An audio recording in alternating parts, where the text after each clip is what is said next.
Moving on with the next example, ये हमारा array का एक और एग्जांपल है, बहुत ही सिंपल सा and the last example of array. यहाँ पे मैंने बेसिकली सबसे पहले यूजर से इनपुट लिया है कि उसे कितने एलिमेंट्स का एरे क्रिएट करना है, and depending upon the size input मैंने उतने एरे एलिमेंट्स का इनपुट लिया है और सारे एलिमेंट्स का सम करवा के डिस्प्ले करवाया है। बहुत ही सिंपल सा प्रोग्राम है। तो सबसे पहले सेम वही कंसेप्ट, क्लियर कमांड कंसोल को क्लियर करने के लिए। अब यहाँ पे मुझे यूजर से इनपुट लेना है, तो पहले उसे इंडिकेट करना पड़ेगा कि what type of value he has to enter. तो echo -n and enter array size. अब यूजर जो भी इंटीजर वैल्यू हमें इनपुट करेगा उसे मैंने रीड कमांड की हेल्प से साइज नाम के वेरिएबल के अंदर स्टोर करवा लिया है।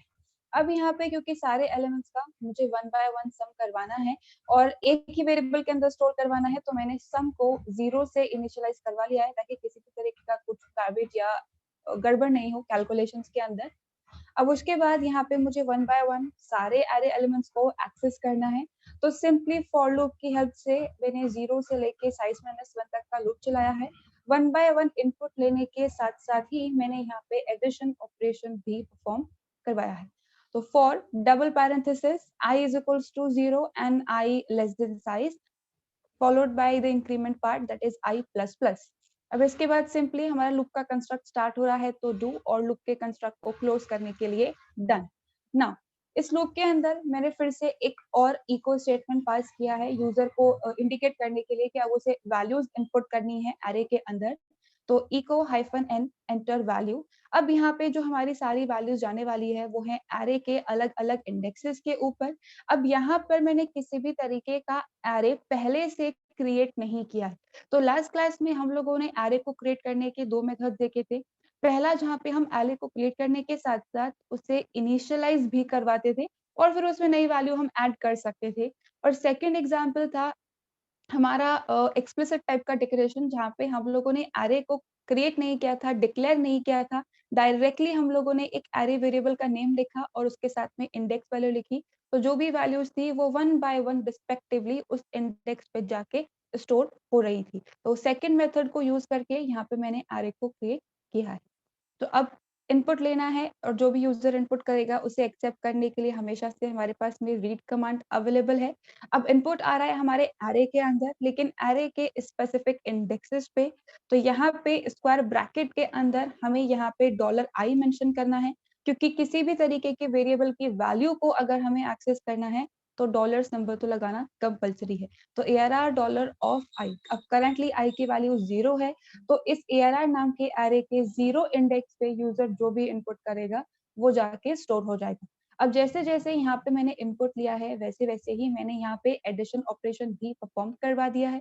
तो किसी भी तरीके का अरिथमेटिक ऑपरेशन हो, हमें उसके लिए EXPR कमांड को ही काम में लेना पड़ता है। तो सबसे पहले मैंने यहाँ पे बैक कोड स्टार्ट किया है फॉलोड बाय EXPR। अब मुझे सारे जो वैल्यूज आ रही हैं वो किसके अंदर ऐड करनी है, सम वेरिएबल के अंदर। तो वैल्यूज ओवरराइट नहीं हो, उसी के अंदर एडिशन होता रहे। तो $sum प्लस किससे, जो हमारा एरे एलिमेंट है उससे। तो किसी भी स्पेसिफिक एरे एलिमेंट को एक्सेस करना हो तो डॉलर सिंबल तो आएगा ही। अब क्योंकि यहाँ पे हमारे पास में कलेक्शन है और कलेक्शन में से स्पेसिफिकली एक वैल्यू को एक्सेस करनी है, तो curly braces followed by array variable का नाम और स्क्वायर ब्रैकेट के अंदर हमारा $i वेरिएबल। तो करंटली क्योंकि i की वैल्यू 0 है, तो यहाँ पे सम के अंदर स्टार्टिंग वैल्यू भी 0 है। तो फर्स्ट इंडेक्स में मान लेते हैं अगर यूजर ने 5 इनपुट किया है, तो 0 + 5 जो ये EXPR कमांड है, ये हमें इस एडिशन ऑपरेशन का जो आंसर है वो 5 रिटर्न करेगा। अब बैककोड को मैंने यहाँ पे क्लोज कर दिया है। अब जो भी वैल्यू यहाँ पे हमें मिलेगी, जो जनरेट होगी एडिशन ऑपरेशन के बाद, उसे मैंने सम वेरिएबल के अंदर असाइन करवा दिया है। That is the very first iteration 0 index के लिए। अब फिर से i का इंक्रीमेंट होगा, द वैल्यू बिकम्स 1। फिर से एक मैसेज आएगा हमारे पास में, फिर से हम कोई वैल्यू इनपुट करेंगे जो इस एरे के फर्स्ट इंडेक्स पे जाके सेव हो जाएगी। अब फिर से एडिशन ऑपरेशन, लास्ट टाइम सम के अंदर जो वैल्यू थी हमारे पास में दैट इज 5। अब यहाँ पे यूजर ने मान लेते हैं कि 6 अगर इनपुट किया है, तो 5 + 6 विल बिकम 11 और वो 11 मैंने सम नाम के वेरिएबल के अंदर असाइन करवा दिया। अब ये सेम कंसेप्ट चलता रहेगा जब तक हम साइज -1 तक नहीं पहुंच जाते। और फाइनली इस लूप के कंस्ट्रक्ट को क्लोज करने के लिए मैंने यहाँ पे डन लिख दिया है।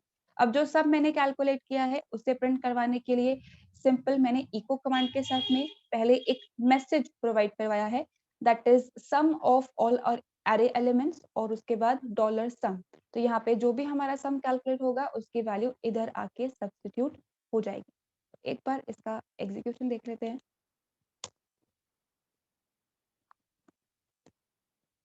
सबसे पहले एरे का साइज ही मांग रहा है। लेट्स से कि हम 5 यहाँ पे साइज इनपुट कर रहे हैं और वैल्यू जो मैं इनपुट कर रही हूँ दैट इज 2, 5, 4 एंड 3 एंड 1। तो अब यहाँ पे जो हमारा एरे एलिमेंट्स का सम आया है दैट इज 15। तो इसी तरीके से आप स्टार्ट से लेके एंड तक का लूप चला सकते हो। One by one array element को आप एक्सेस करके उस पर जो भी वर्किंग इम्प्लीमेंट करवानी है वो करवा सकते हो। मैंने यहाँ पे सम कैलकुलेट किया है, आप सेम कंसेप्ट जैसे कि हम बेसिक प्रोग्राम्स इम्प्लीमेंट करते हैं, वेदर सम ऑफ डिजिट्स और इट्स रिवर्स और anything like that, same concept रहेगा। One by one array element को आप चाहें तो किसी दूसरे वेरिएबल के अंदर स्टोर करवा के फिर उस पर भी वर्किंग इम्प्लीमेंट करवा सकते हैं। अब इस प्रोग्राम के अंदर किसी को कुछ confusion?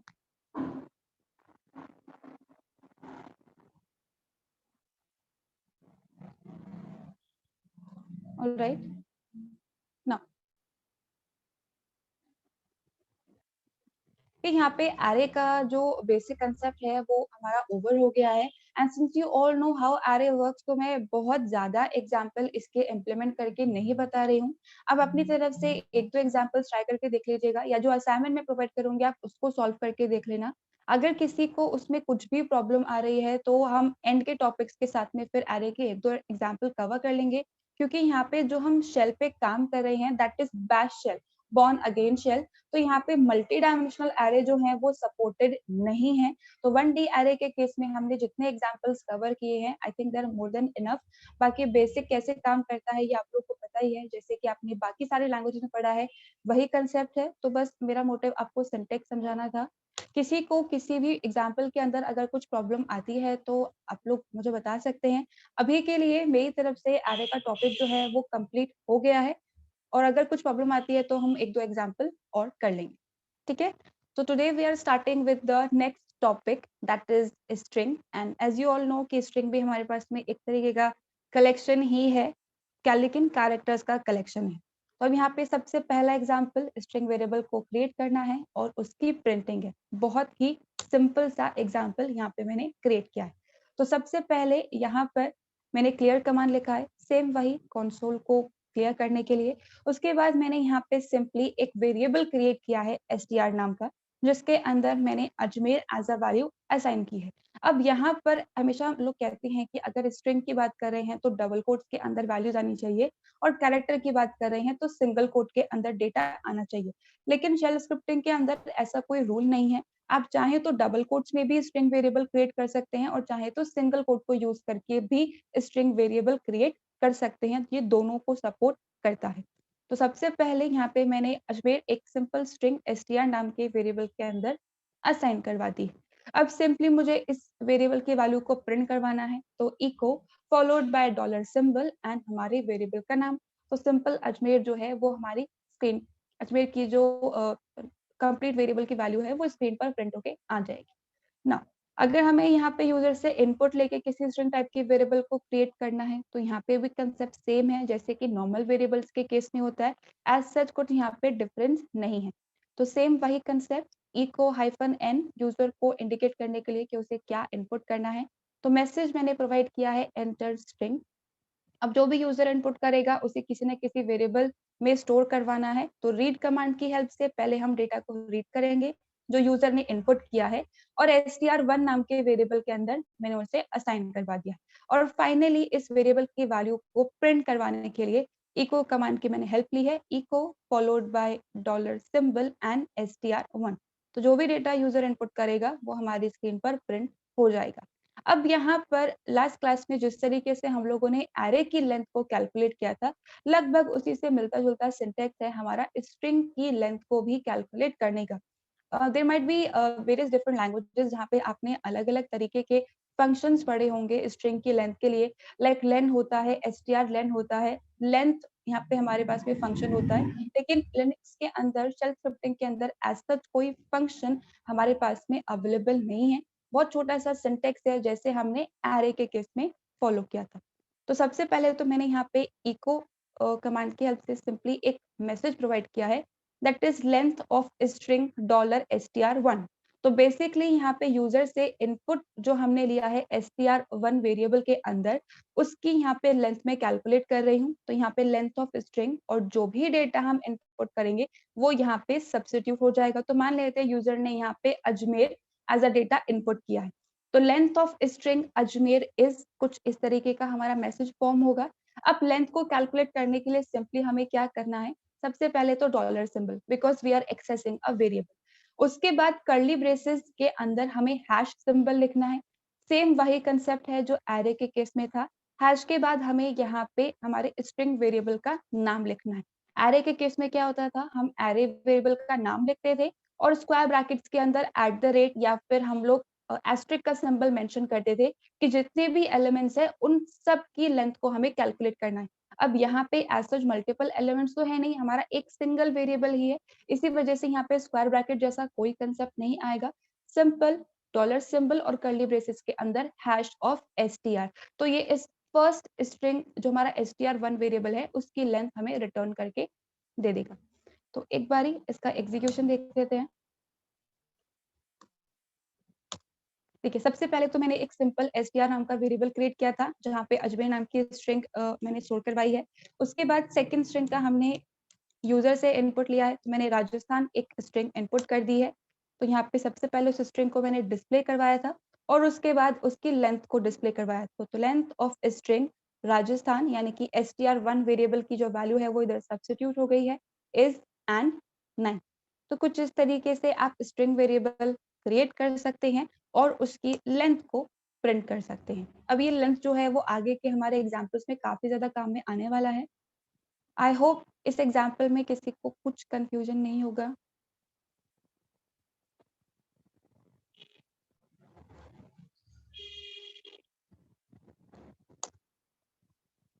Right, moving with the next example.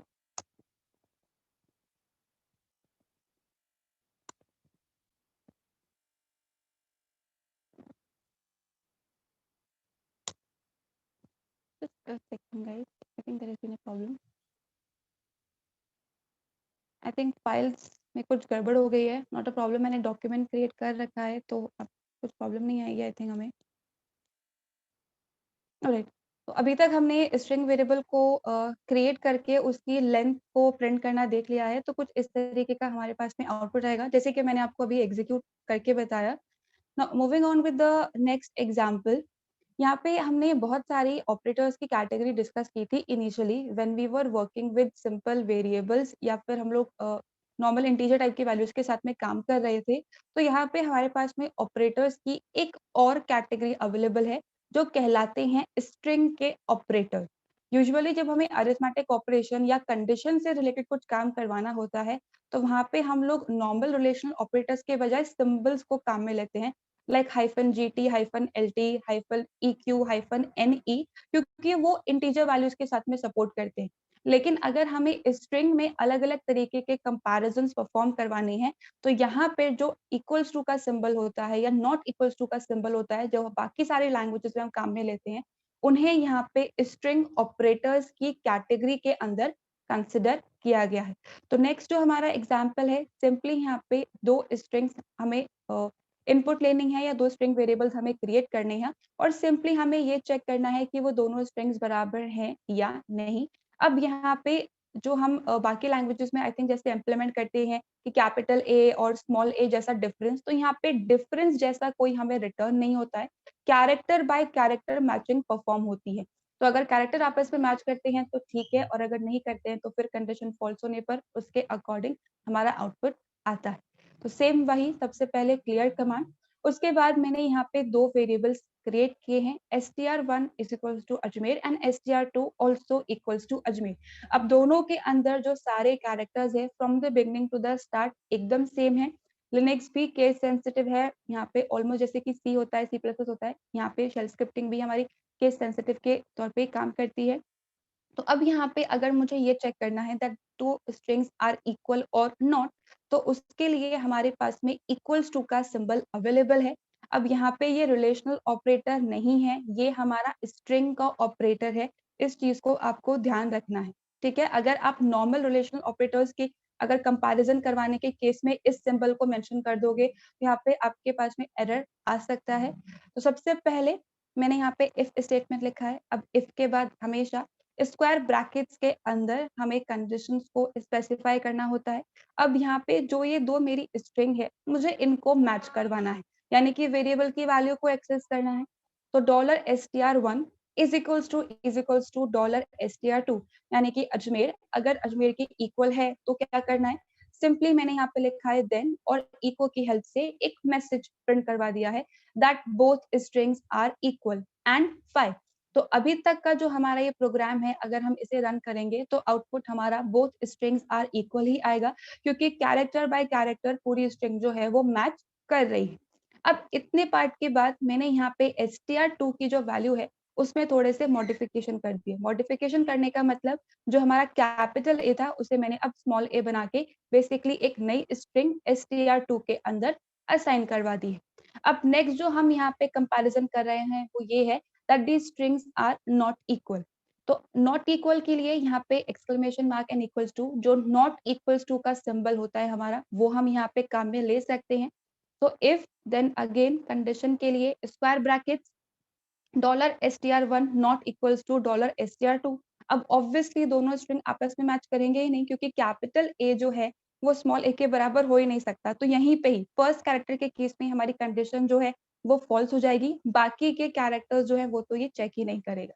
तो अगर कंडीशन हमारी ट्रू हो जाती है देन, और फिर से मैंने यहाँ पे इको मैसेज दिया है that both strings are not equal, और उसके बाद 5। तो यहाँ पे इस वाले का जो हमारा आउटपुट आने वाला है that is both strings are equal, और इसका जो हमारे पास में आउटपुट आने वाला है that is both strings are not equal. तो कुछ इस तरीके से यहाँ पे हम कंपैरिजन कर सकते हैं बिटवीन टू स्ट्रिंग्स। जिस तरीके से इंटीजर की दो वैल्यूज को हम कंपेयर करते हैं, लगभग उसी तरीके का कंसेप्ट है यहाँ पे भी। अब जिन्होंने पहले से पढ़ रखा है आई थिंक उन्हें कोई प्रॉब्लम नहीं होगी, लेकिन अगर किसी को भी कुछ भी प्रॉब्लम है तो आप पूछ सकते हैं।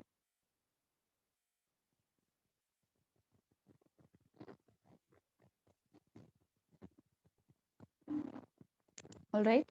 Now, moving on with the next example and the next string operator।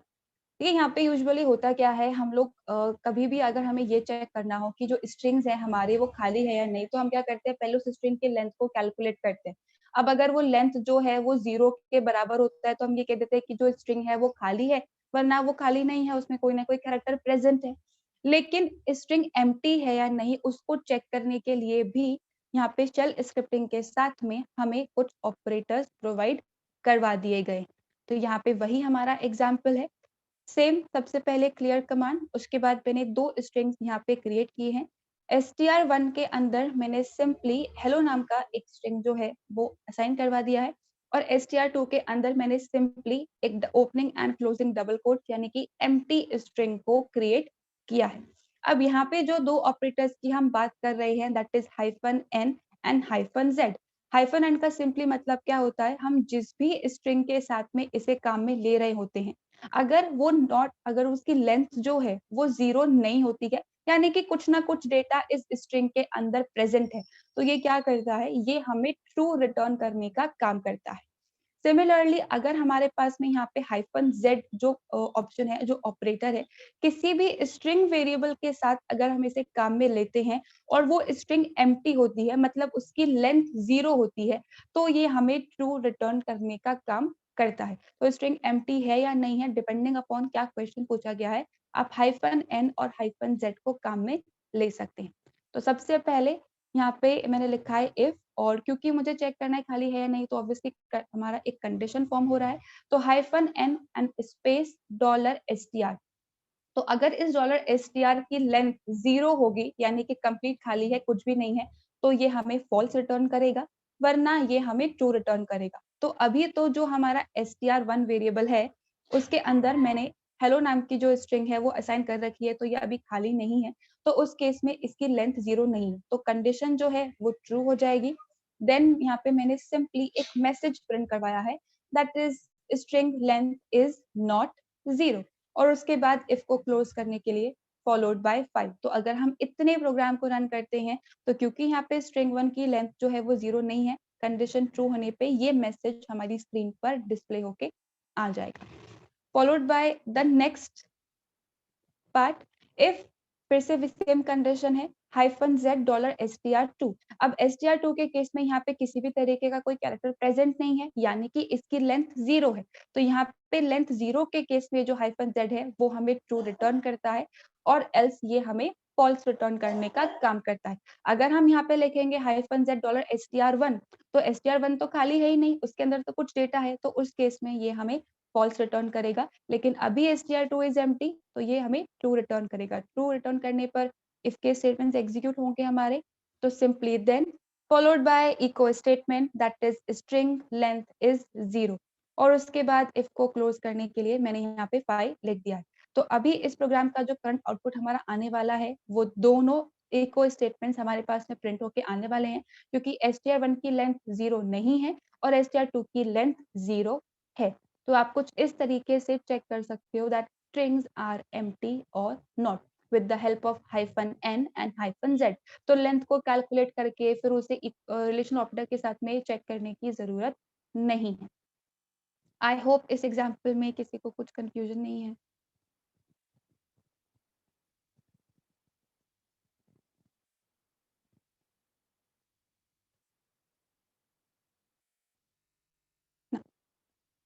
As we all know कि हमारे पास में जो स्ट्रिंग होता है वो भी हमारे पास में एक तरीके का कलेक्शन ही है, अलग अलग तरीके के कैरेक्टर्स का। तो जिस तरीके से हम यहाँ पे एरे पे लूपिंग इम्प्लीमेंट करते हैं 1 बाय 1 सारी वैल्यूज को प्रिंट करवाने के लिए, सेम प्रोसेस हम स्ट्रिंग पे भी अप्लाई कर सकते हैं 1 बाय 1 एक एक कैरेक्टर को प्रिंट करवाने के लिए।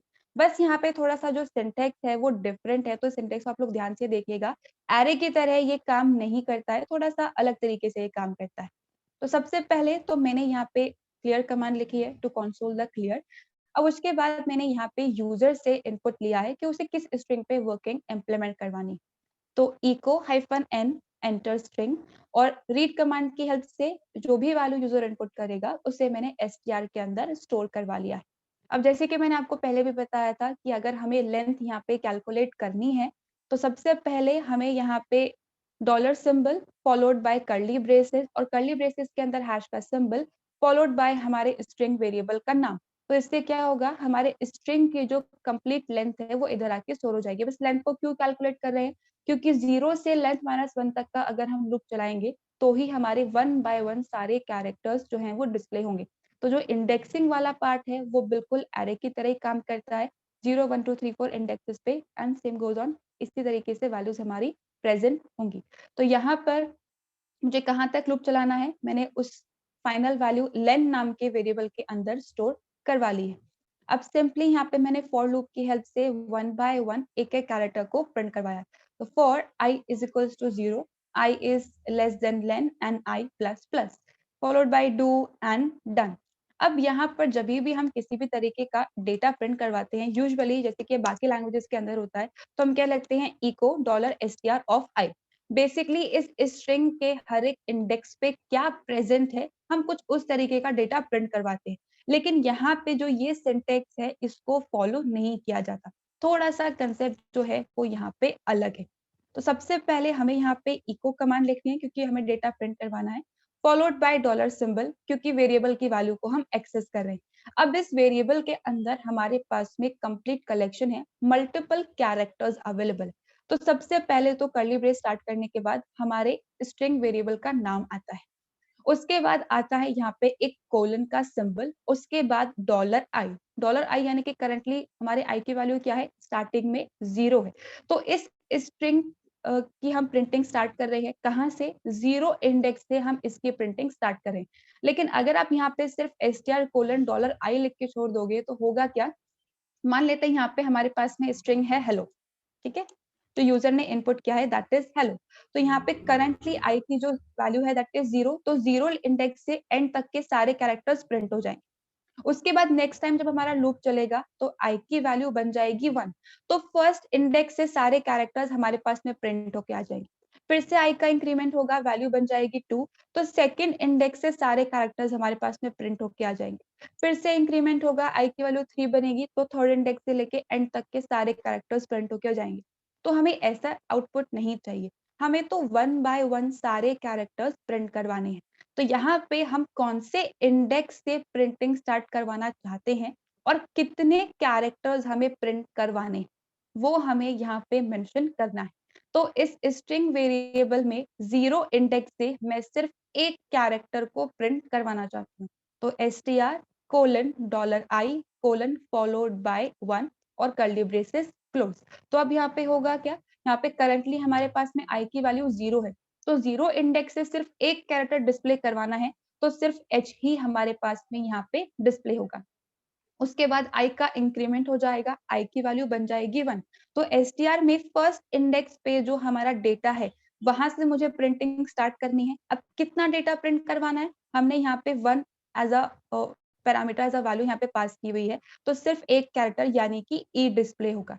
सिमिलरली जब फिर से हमारा एक और बार i का इंक्रीमेंट होगा, द वैल्यू बिकम्स 2, तो स्ट्रिंग के सेकेंड इंडेक्स से हमें डेटा प्रिंट करवाना स्टार्ट करवाना है। और कितने कैरेक्टर्स प्रिंट करवाने हैं, हमने यहाँ पे 1 लिखा है, तो यहाँ पे सिंपल L हमारे पास में प्रिंट हो जाएगा। फिर से इंक्रीमेंट होगा, i की वैल्यू 3 बन जाएगी, तो थर्ड इंडेक्स से डेटा को प्रिंट करवाना स्टार्ट करवाना। कितने कैरेक्टर प्रिंट करवाने हैं, 1 यहाँ पे मेंशन किया है, तो सिर्फ एक कैरेक्टर यानी कि फिर से L हमारी स्क्रीन पर डिस्प्ले हो जाएगा। अब लास्ट टाइम लूप चलने वाला है, फिर से इंक्रीमेंट होगा, फोर्थ इंडेक्स से कितने कैरेक्टर, फोर्थ इंडेक्स से सिर्फ एक कैरेक्टर यानी कि ओ हमारी स्क्रीन पर डिस्प्ले होके आ जाएगा। तो अगर कैरेक्टर बाय कैरेक्टर हमें कुछ वर्किंग इम्प्लीमेंट करवानी है, तो कुछ इस तरीके से यहाँ पे आपको उसे एक्सट्रैक्ट करना होगा। फाइनली मैंने यहाँ पे डन लिख दिया है लूप की बॉडी को क्लोज करने के लिए। तो कुछ इस तरीके की आपको यहाँ पे वर्किंग इम्प्लीमेंट करनी है अगर हम कैरेक्टर बाय कैरेक्टर कुछ चेकिंग इम्प्लीमेंट कर रहे हैं तो। Moving on with the next example, बहुत ही सिंपल सा है। बेसिकली यहाँ पे मैंने एक स्ट्रिंग का यूजर से इनपुट लिया है और उसे रिवर्स ऑर्डर के अंदर प्रिंट करवाया है। अब यहाँ पे सेम वही concept, clear command followed by echo -n, user से स्ट्रिंग का इनपुट लेने के लिए और जो भी यूजर ने इनपुट किया है, रीड कमांड की हेल्प से मैंने उसे str नाम के वेरिएबल के अंदर स्टोर करवा लिया है। अब यहाँ पे मुझे रिवर्स ऑर्डर में प्रिंट करवाना है, यानी कि लेंथ -1 से लेके 0 तक का सारा काम करवाना है।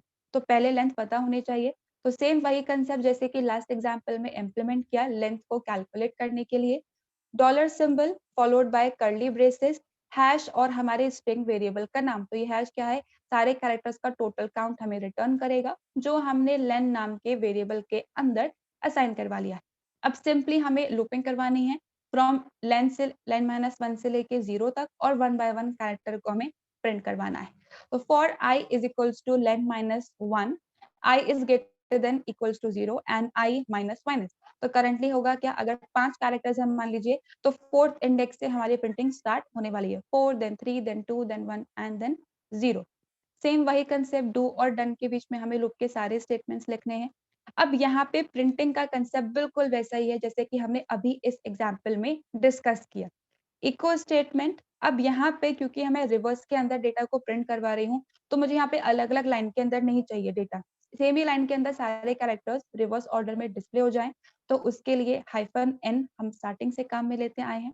और फाइनली हमारे कैरेक्टर की प्रिंटिंग, सबसे पहले डॉलर सिंबल, उसके बाद यहाँ पे कर्ली ब्रेसेस के अंदर हमें सारी चीजें मेंशन करनी है। किस वेरिएबल में से हमें इंफॉर्मेशन एक्सट्रैक्ट करनी है, str variable followed by a colon. अब कौन से इंडेक्स की वैल्यू एक्सेस करनी है, वो आ रहा है $i की हेल्प से।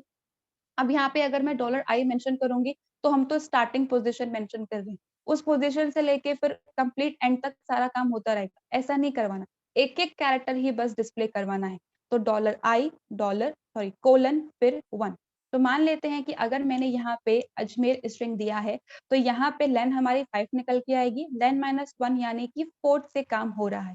तो सबसे पहले फोर्थ इंडेक्स पे r अवेलेबल है। अब इस पोजीशन से स्टार्ट करने पर कितने कैरेक्टर डिस्प्ले करवाने हैं, सिर्फ एक। तो सबसे पहले हमारे पास में r डिस्प्ले होके आ जाएगा, i माइनस हो गया, उसकी वैल्यू बन जाएगी अब 3।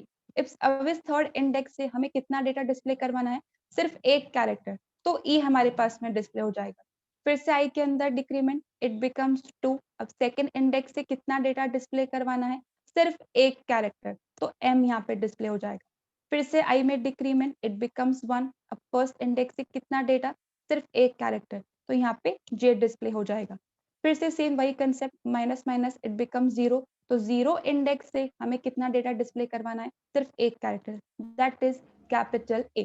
तो कुछ इस तरीके से यहाँ पे हम स्ट्रिंग को रिवर्स ऑर्डर में डिस्प्ले करवा सकते हैं। This was our last example for today's class. किसी को इसमें कुछ भी कंफ्यूजन है तो आप लोग पूछ लीजिए।